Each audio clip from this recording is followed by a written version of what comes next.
friends, this is Nishant Gautam, Associate Professor from the Department of Pharmacology. Today we will continue your second unit, Pharmacology of Drugs Acting on Cardiovascular System. In this unit, we will continue the second chapter, Hematinics, in which we will study in detail about the hematinics and its clinical significance, type of anemia, and the use of the hematinics. So, in the continuity, just overview the heading Hemopoietic agents. Hemopoietic agents are those which helps in the production of all kind of the blood cells like WBC, RBCs. So here I have summarized the heading into the two hematinics. Hematinics are the composition of iron, folic acid and vitamin B12, whereas the hemopoietic growth factors are the myeloid growth factors, erythropoiesis stimulating agents, megakaryocytic growth factors. So both of these hematinics and hemopoietic growth factors helps in the regulation of the production of the different types of the blood cells. Both together are considered as a hemopoietic agents and both supports the production of the blood cells. Then come to the point, hematopoiesis. So what is hematopoiesis? Actually, it's a production of all types of the blood cells like erythrocytes, leukocytes and platelets from undifferentiated stem cells, including the formation and development and differentiation of the blood cells. Now come to the definition of hematinics. Hematinics are those substances which are required in the formation of blood and are used for the treatment of anemia. And hematopoietic growth factors are the proteins that regulate proliferation and differentiation of hematopoietic cells. Then hematinics. So what are the hematinics? Hematinics general term. Hematinics is a general term for those nutrients including iron, folic acid and vitamin B12 required for the formation and development of blood cells in bone marrow. The process of hematopoiesis takes place over there, but deficiency of which may result in a clinical condition called as the anemia. These substances are required in blood formation, are used as adjuvants in the treatment of anemia, so are also called as the anti-anemics. So hematinics are also called as the anti-anemics. And hematinics increases the number of RBC or hemoglobin content of RBC or both when there is the deficiency. Now let us discuss about the main ingredients of hematinics. The main ingredients of hematinics are iron, vitamin B12 and folic acid. Then come to a disease called as the anemia. If there is a decrease in circulating RBC mass, the criteria in which the hemoglobin less than 12 gram per deciliter in case of the woman and less than 14 gram per deciliter in men.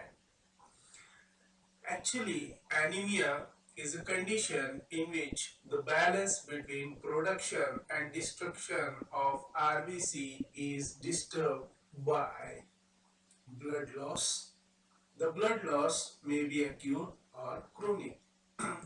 Impaired red cell formation due to deficiency of essential factors such that iron, vitamin B12, folic acid, bone marrow depression, for example, in hypoplastic anemia, erythropoietin deficiency, and the increase in the destruction of RBCs in case of the hemolytic anemia. So, anemia is not a single disease, it results from a number of different pathologies. So, due to this reduction of the normal quantity of hemoglobin in blood is responsible for the decrease in oxygen carrying capacity in the blood, and WHO gave the definition of anemia on the basis of level of hemoglobin. It causes the impaired RBC function due to the deficiency, and blood loss and inherited conditions are also responsible for the anemia. Now, come to the etiology of the disease anemia. It's a complex interaction of socio-economic conditions, nutritional deficiencies, and coexisting diseases like malaria, HIV are the key contributors to anemia in developing nations. The symptoms of anemia are easy fatigue and energy loss, dizziness, pale skin, headache, and usually rapid heartbeat. The symptom of anemia in detail we can see with the help of this chart: eyes showing the yellow in color, skin paleness, coldness, yellowing. In the central nervous system we can see the fatigue, dizziness, the fainting. In the blood vessels, low blood pressure. In case of the heart, palpitation, rapid heart rate, chest pain, angina, heart attack. In case of spleen, there is an enlargement of the spleen. Here, in case of muscles, the weakness of the muscle.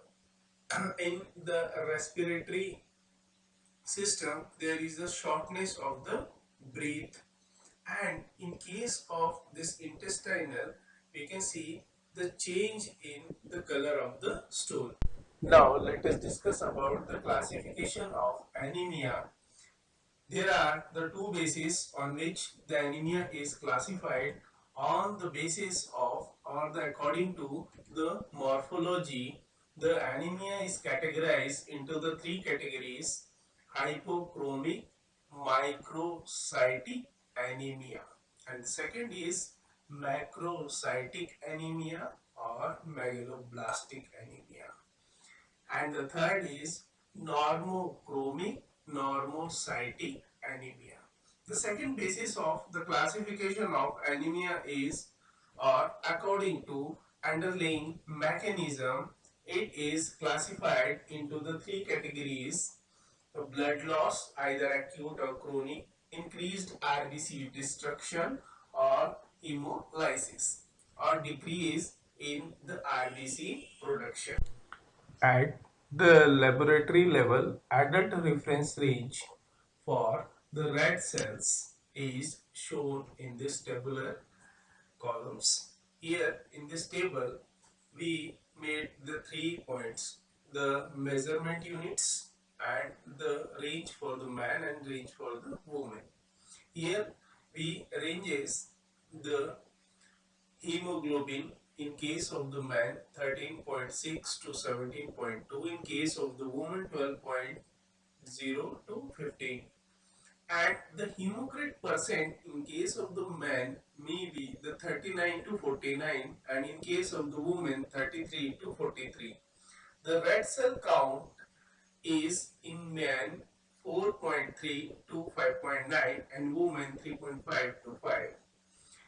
Reticulocyte count percent is the common in case of the man, that percent is in both the sex 0.5 to 1.5. Mean cell volume 82 to 96 and mean cell hemoglobin at 27 to 33, and mean cell hemoglobin concentration gram per deciliter is 33 to 37, whereas the red cell distribution weight is 11.5 to 14.5. So thank you for the day, and we will see the part 2 of the same chapter next.